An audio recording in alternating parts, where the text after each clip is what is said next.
Joining us now is Simon Clark. He's the director of pro-smoking group Forest. Welcome to you, sir. Good morning. Pro-choice, not pro-smoking. OK, so do you smoke? No, I don't.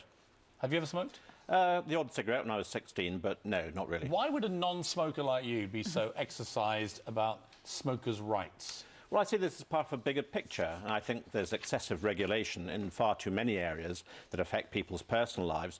But I do also think that smokers have had a pretty raw deal over the last 15 years or so. The majority of smokers choose to smoke. Many of them enjoy smoking, and that often gets overlooked.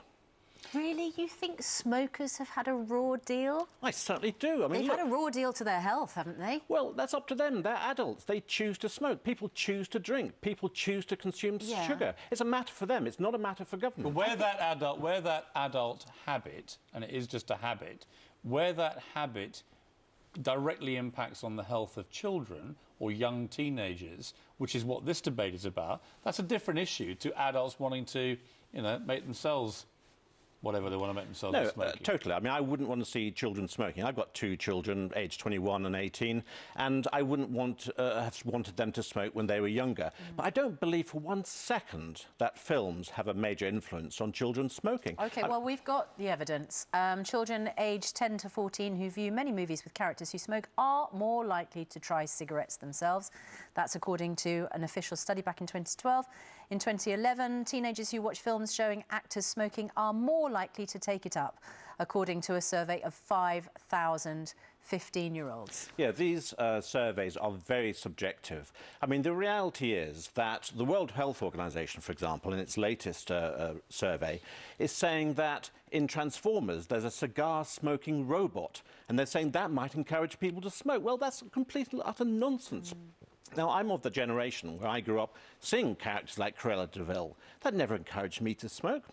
And I thought we also have to get this in perspective. Sorry, you just said that a study of 5,000 teenagers was subjective, but your evidence is you went to see a film and it didn't encourage you to smoke. That's much more subjective. Well, this is all very subjective, but there are millions of people who've grown up in the 70s, 80s and 90s and haven't started smoking simply because they've seen people smoke in film or on TV.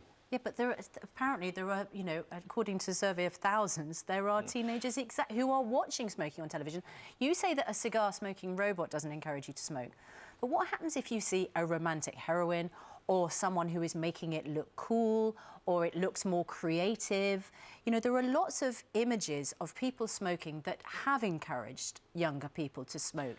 And isn't there an argument that those images should either be taken out of films or that you should be, you know, an adult before you see them? No, because I don't want children to be completely protected from real life. And in real life, people do smoke. But let's get this in perspective.